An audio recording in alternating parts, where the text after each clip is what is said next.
ना भाई हाँ। सफाइया कराना बा सफाइया करा के बताइए लड़की लोग खत्म मैं जैसे पूछे ना। लेबल और बोर्ड वाले को पूरे भारत के भूगोल से इनका नक्शा गायब होना चाहिए कि नहीं होना चाहिए। पूरे भारत में इनका नक्शा कहीं नहीं दिखना चाहिए। किसी अवैध नर्सिंग होम या अल्ट्रासाउंड को बंद कर दिया जाता है तो आखिर उस अल्ट्रासाउंड और नर्सिंग होम वाले को इतना हिम्मत कहाँ से आता है कि उसको फिर से चालू कर ले। कहीं सरकारी मेडिकल माफिया तो इसका संचालन नहीं करवा रहे हैं धड़ल्ले से चुपके से टेबल के नीचे से कुछ लेकर। केसरिया में फर्जी डॉक्टरों पर जिला प्रशासन यानी civil surgeon doctor Anjani Kumar के आदेश अनुसार स्थानीय प्राथमिक चिकित्सा के प्रभारी चिकित्सक डॉक्टर मोगीस अहमद बीडीओ अमित कुमार थानाध्यक्ष के रूप में एसआई रामजी राम के द्वारा सघन जांच अभियान चलाया गया और इसके आलोक में करीब आधा दर्जन नर्सिंग होम अल्ट्रासाउंड केंद्र पर प्रशासन का डंडा चला, जबकि कुछ झोला छाप डॉक्टर अपनी फर्जी नर्सिंग होम बंद कर मौकाए वारदात से गायब दिखे। इसी कड़ी में भवानी अल्ट्रासाउंड व जय कुमार शिशु रोग विशेषज्ञ नामक नर्सिंग होम को डॉक्टर मोगीस अहमद की मौजूदगी में सील कर दिया गया। बता दें कि मुख्य चिकित्सा अधिकारी के आदेश पर दर्जनों नर्सिंग होम पर छापेमारी की गई है, जिसमें कुछ को सील किया गया है, लेकिन आज भी आधे से अधिक फर्जी डॉक्टर अब भी क्लिनिक चलाकर मरीजों के जीवन के साथ खिलवाड़ कर रहे हैं। अभी हम लोगों ने जो भी प्राइवेट नर्सिंग होम्स हैं इसकी बात आई थी कि वो लोग इलीगली चला रहे हैं। सीएस सर के ऑर्डर के अकॉर्डिंग हम लोगों ने उनकी जांच की है। लगभग 10 संस्थानों की जांच की गई है। जिन संस्थानों में त्रुटि पाया गया या जिनका सर्टिफिकेट सेटिस्फैक्ट्री नहीं था तो उन संस्थानों को बताया गया है कि एक तो ये कि आप अपने रिक्वायरमेंट को पूरा कर लें, दूसरा ये कि कुछ संस्थानों को सील भी कर दिया गया है जो बिल्कुल ही अनसेटिस्फैक्ट्री सर्टिफिकेट दिखाए और जिनका चलाना सही नहीं था पब्लिक के लिए या जो भी पेशेंट्स हैं। और टीम के जिसमें उस जांच में हमारे सहयोग में थाना के अध्यक्ष थे और बीडीओ साहब थे। और आगे जो अन्य जो क्लिनिक है क्या उनकी भी जांच, नर्सिंग होम है उनकी भी जांच बिल्कुल की जाएगी। सारे जितने भी नर्सिंग होम्स हैं सारी की जांच की जाएगी और सबका कागजात देखा जाएगा कि जो भी रूल्स और रेगुलेशन है उसके अकॉर्डिंग ये लोग चला रहे हैं कि नहीं, जो सीएस सर का ऑथराइज लेटर है कि नहीं इनके पास, जो होना ज़रूरी है ताकि ये उस हिसाब से चले। किन किन संस्थानों का सील किया गया है अब तक? एक भवानी अल्ट्रासाउंड का, हाँ, उनका सील किया गया है। एक जय कुमार का सील किया गया था। यहाँ पे किसी को नहीं पाया गया, वो सेंटर पे कोई थे नहीं और उनके यहाँ बोर्ड लगी हुई थी पीडियाट्रिशियन की, कहीं से भी उनका कुछ मिला नहीं है कि डॉक्टर है नहीं, पूरी सेंटर खाली थी। 2 सेंटर को सील कर दिया गया। भवानी अल्ट्रासाउंड के आड़ में सर नर्सिंग होम भी चलता है, उसको भी सील किया गया सर? बिल्कुल, भवानी अल्ट्रासाउंड के आड़ में अगर नर्सिंग होम चलता है उसको भी सील कर दिया गया। पत्रकारों के शहर केसरिया में नहीं रुक रहा है मेडिकल माफियाओं का कहर। चंद पैसों के लालच में मेडिकल माफिया लेना चाहते हैं गरीब मासूमों का जान। मामला पूर्वी चंपारण के केसरिया का है और केसरिया सरकारी जो उप स्वास्थ्य केंद्र है उस स्वास्थ्य केंद्र के सामने धड़ल्ले से चलती है अवैध अल्ट्रासाउंड और अवैध डॉक्टरी ट्रीटमेंट। फर्जी डॉक्टर साहब का बहुत सारा पिछला है आपराधिक साक्ष्य और बहुत सारा हुआ कानूनी कार्रवाई, फिर भी नहीं रुका फर्जी डॉक्टर साहब का दवाई। फिर भी फर्जी डॉक्टर साहब करते रहते हैं गरीबों का दवाई। अब जान लीजिए मामला भवानी अल्ट्रासाउंड, लेकिन काम, ट्रीटमेंट, इलाज, जांच पड़ताल सब कुछ। मैं बता दूं कि पत्रांक 13-15 है। 22 मई को इस फर्जी अल्ट्रासाउंड और डॉक्टर के अगेंस्ट में आवेदन जाता है और उस आवेदन पर 24 मई को माननीय अनुमंडल चिकित्सा पदाधिकारी भ्रमण के दौरान भवानी अल्ट्रासाउंड और एक अन्य को सील कर देते हैं और जिसका पत्रांक 237 है। और फिर जो है सील करने के बाद जिला में यानी सिविल सर्जन महोदय के पास उस पत्र को भेज देते हैं और अपनी वाहवाही दिखा लेते हैं और सील करने के न जाने कितने दिनों बाद थोड़ा सा मामला को पूरी तरह से ढील कर देते हैं। अब ढील कैसे कर देते हैं कि सील तो हो जाता है लेकिन उसमें अवैध जांच और अवैध ट्रीटमेंट चालू रहता है और ये किसी को पता नहीं चलता है। अब हो सकता है कि अनुमंडल चिकित्सा पदाधिकारी के सील करने के बाद आखिर उस तथाकथित और फर्जी डॉक्टर साहब के अंदर उतना हिम्मत कहाँ से आ जाता है, यह बहुत बड़ी चिंता की विषय है। अनुमंडलीय चिकित्सा पदाधिकारी की कलम की कहीं पावर तो कम नहीं है, कहीं ऐसा तो नहीं है कि अनुमंडलीय चिकित्सा पदाधिकारी का कलम ही कहीं बिक जाती है। क्योंकि अनुमंडलीय चिकित्सा पदाधिकारी अपनी फॉर्मेलिटी को पूरा करके और उसको सिविल सर्जन को पत्रांक 237 के तहत उनको सूचनार्थ कर देते हैं कि मैंने बहुत बड़ी सफलता पाई और मैंने सब कुछ सील कर दिया। लेकिन ये सील बस कागजों में हो जाता है और बाकी सील तोड़कर और फिर से वहाँ पर गलत तरीका से इलाज और जाँच दोनों चालू हो जाता है। इसी दौरान किसी आम आदमी वहाँ सब लिखे कि हाँ जाइए अल्ट्रासाउंड करा लीजिए। अल्ट्रासाउंड करने के लिए उसके पास गए, वो अल्ट्रासाउंड कर रहे हैं, उसके बाद एक पर्ची लिए, पर्ची पर सब दवाई वही लिख दी अपने से, लमसम 8-10 खुराक। उसमें सुई लमसम 10 को था, 2300 रुपये का दवाई था। हम आए यहाँ पे बोले कि हम तो अल्ट्रासाउंड कराने आए हैं, तो दवाई लेने थोड़े आए हैं।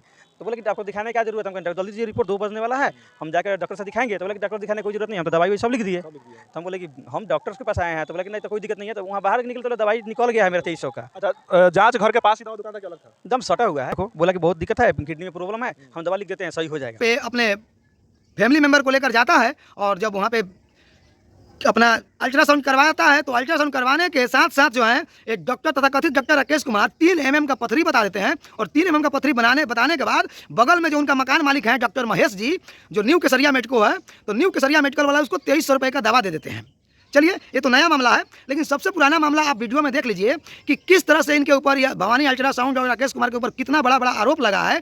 और उस आरोप में जो है इनको सील करने के बाद भी जो है इनका सारा दुकान चल रही है। अब सबसे बड़ी सवाल है कि इसमें मेडिकल विभाग में ये मेडिकल माफियाओं की मिली भगत तो नहीं है? कहीं सरकारी मेडिकल माफिया तो इसका संचालन नहीं करवा रहे हैं धड़ल्ले से, चुपके से, टेबल के नीचे से कुछ लेकर? चूँकि ये सवाल बनती है, जब सरकार के द्वारा, सरकारी सिस्टम के द्वारा किसी अवैध नर्सिंग होम या अल्ट्रासाउंड को बंद कर दिया जाता है, तो आखिर उस अल्ट्रासाउंड और नर्सिंग होम वाले को इतना हिम्मत कहाँ से आता है कि उसको फिर से चालू कर ले? बाकी वहाँ पे कुछ मरीज भी हैं और यहाँ तक भी वो डिलीवरी भी करवा देते हैं, बच्चा इशू भी करा देते हैं। आज से कुछ महीना पहले आपने देखा होगा कि सरकारी हॉस्पिटल का एक पेशेंट को ज़बरदस्ती वहाँ से डिस्चार्ज करा कर लाकर और उसके योनि में अपने हाथ लगाए थे, जिससे उसके बच्चा के ऊपर इन्फेक्शन हो गया, बच्चा मर भी गया और उसको पैसा लेन देन करके मैनेज किए थे। देखिए किस तरह का ये कुकृत करते हैं, जरा आप लोग सुन लीजिए। और उस तरह का बहुत सारा इनके ऊपर आरोप है, बहुत सारा इनका साक्ष्य है, एविडेंस है, उसके बावजूद भी इनकी ये अवैध डॉक्टरिता नहीं रोकती है। आखिर ये चिंता के विषय है कि नहीं है? बाकी आप सुन लीजिए, वहाँ पे एक डिलीवरी पेशेंट ऑलरेडी अभी जो है पानी चढ़वा रही है, सलाइन लगवाई हुई है। और जब पूछा जा रहा है कि यहाँ पे डॉक्टर बैठते हैं, तो बोल रहा है लोग कि महेश जी से पूछ लीजिए, यानी वहाँ का सबसे senior head doctor Mahesh ji हैं। आइए एक बार वीडियो में सुन लीजिए, फिर आगे बात करते हैं। क्या किस डॉक्टर के पास आए आप? महेश जी से पूछे, महेश जी से पूछे ना, महेश जी से पूछे, महेश जी से पूछे ना। क्या हुआ है उनको? उनको क्या हुआ है? डिलीवरी है। हाँ, यहाँ डॉक्टर बैठते हैं?